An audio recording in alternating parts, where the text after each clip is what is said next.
जय हिंद प्रियजनों, DK express channel में आपका स्वागत है। मैं हूं आपका चहेती डीके जी। यहां पर हम आए हुए हैं बीजेपी कार्यालय के पास में। मेरे साथ हैं प्रदेश प्रवक्ता सुमित शशांक सर। उनसे बात करते हैं कि आइंदा सर देख रहे हैं कि सरकार जो है, नीतीश सरकार जो है वो माइंड उनका विक्षिप्त हो गया है। कभी कुछ करने को या किसका प्रेशर है, क्या करने को तैयार है। यहाँ देखिए कि फुलवारी से शरीफ में महादलितों के साथ इस तरीके से घटना मतलब हो गया है। इस पर न कोई संज्ञान ले रहा है, न कोई अपराधी पकड़ा जाए, लेकिन पूछा जा रहा है तो कह रहे हैं कि इस तरीके से, यानी कि सत्ता का दुरुपयोग ये कहाँ तक उचित है सर? देखिए, इसे सत्ता का दुरुपयोग नहीं कहते हैं, इसे सत्ता की हनक कहते हैं। सत्ता में बैठे हुए लोगों ने जिस प्रकार से संपूर्ण बिहार को अंधकार में व्याप्त कर दिया है। आपने देखा होगा कि 24 तारीख को कर्पूरी जी की जयंती मनाई जा रही है। भारतीय जनता पार्टी ने मिलर ग्राउंड जो है उसको बुक किया, परंतु आज जा करके आप देखिएगा तो वहां पे जिस प्रकार से जदयू के कार्यकर्ताओं ने कब्जा करके रखा हुआ है, ये कहीं ना कहीं सत्ता तो की उनका हनक। तो सर पहले वेटनरी कॉलेज के पास था, तो फिर इसमें यहाँ यही तो मैं बताना चाह रहा हूँ कि इसे इसे ही सत्ता की हनक कहते हैं। सत्ता की हनक और सत्ता में बैठे हुए लोग जो दबंगता का प्रयोग करते हैं और कहीं ना कहीं बिहार की जनता और बिहार के आम जनमानस की जो जन अपेक्षाएं हैं उसे कहीं ना कहीं उपेक्षित करने का जो कार्य चल रहा है, इसे संपूर्ण बिहार की जनता देख रही है। गुरुओं का सम्मान नहीं रहा है। बिहार में आपने देखा होगा कि शिक्षक अभ्यर्थियों को किस प्रकार से दौड़ा दौड़ा करके मारा गया, पीटा गया। आज कहीं ना कहीं बिहार के बच्चे जो हैं वो दूसरे राज्यों में पलायन करते हैं। उसका जिम्मेदार कौन है?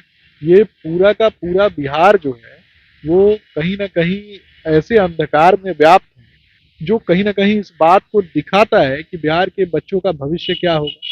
बिहार में भैंसों का चारा चोरी करने वाले लोग जो हैं वो राजा बने हुए हैं, वो वोट मांगते हैं, वो आम जनता की आवाज बनने का दम्भ भरते हैं। लेकिन कहीं ना कहीं आप देखेंगे कि आम जनता, आम जनमानस जो है आज मर्यादा पुरुषोत्तम श्री रामचंद्र जी के संस्कार विचारों का पालन करते हुए और उनके पद चिन्हों पर चलते हुए कहीं ना कहीं भारतीय जनता पार्टी जिसकी विचारधारा जो है राम राज्य बनाने की परिकल्पना के साथ भारतीय जनता पार्टी आगे बढ़ती है, उसी भारतीय जनता पार्टी के साथ जो है वो कहीं ना कहीं आम जनता जो है वो अपना जुड़ाव महसूस करती है। इसीलिए आज भारतीय जनता पार्टी के यशस्वी प्रधानमंत्री आदरणीय नरेंद्र मोदी जी के साथ संपूर्ण देश खड़ा है। सर कह रहे थे कि बीजेपी कार्यालय से 2 जनवरी को लव कुश यात्रा निकली थी, है ना, 38 जिला में होते हुए वो ये यात्रा निकली थी सर। तो ऐसा चीज मतलब कि आरजेडी हो या जदयू हो, इस तरीके के क्यों नहीं होता है कार्यक्रम? आखिर मतलब कि किसको खुश करना चाहते हैं? देखिए, ये समझने की आवश्यकता है। संपूर्ण बिहार में एक तरफ परिवारवाद को चलाने वाले लोग और परिवारवाद का कंबल उपस्थित है। जब कभी भी परिवारवाद पे संकट होता है तो परिवारवाद का कंबल चला आता है। तो ये कहीं ना कहीं आप तो इस बात को स्पष्ट रूप से जान लीजिए कि भारतीय जनता पार्टी आम जनमानस की आवाज उठाने वाली पार्टी, भारतीय जनता पार्टी मध्यम परिवार से आने वाले बच्चों के सपनों की पूर्ति करने वाली पार्टी है। भारतीय जनता पार्टी ग्रामीण क्षेत्र से आने वाले और जो आदिवासी क्षेत्र से आने वाले जो लोग हैं और दलित आदिवासी क्षेत्र से में जो रहने वाले जो लोग हैं उनकी आवाज उठाने वाली पार्टी है। ये सत्ता की हनक और सत्ता में बैठे हुए जो राजकुमार हैं, ये कहीं ना कहीं इस बात को समझते हैं कि अगर आम आदमी का बच्चा पढ़ लेगा, गरीब का बच्चा पढ़ लेगा, रिक्शा चलाने वाले का बेटा पढ़ लेगा, सब्जी बेचने वाले का बच्चा अगर पढ़ लेगा, तो इनकी जो सत्ता है ना वो समाप्त हो जाएगी, इनके खिलाफ आवाज उठेगी। इसीलिए जानबूझकर आम जनता की आवाज का गला घोंटने का कार्य करते हैं। तो यहाँ पर दादागिरी क्यों चल रहा था कि सबसे पहले तो आप लोग ही ने बुक किया था, करवाया था। सबसे पहले आप लोग ही ने बुक करवाया था, मिलर के पास में बुक करवाया था। लेकिन इस तरीके से दादागिरी क्यों कि वहां पर कैंसिल करवा कर फिर यहाँ पर करने का क्या बात?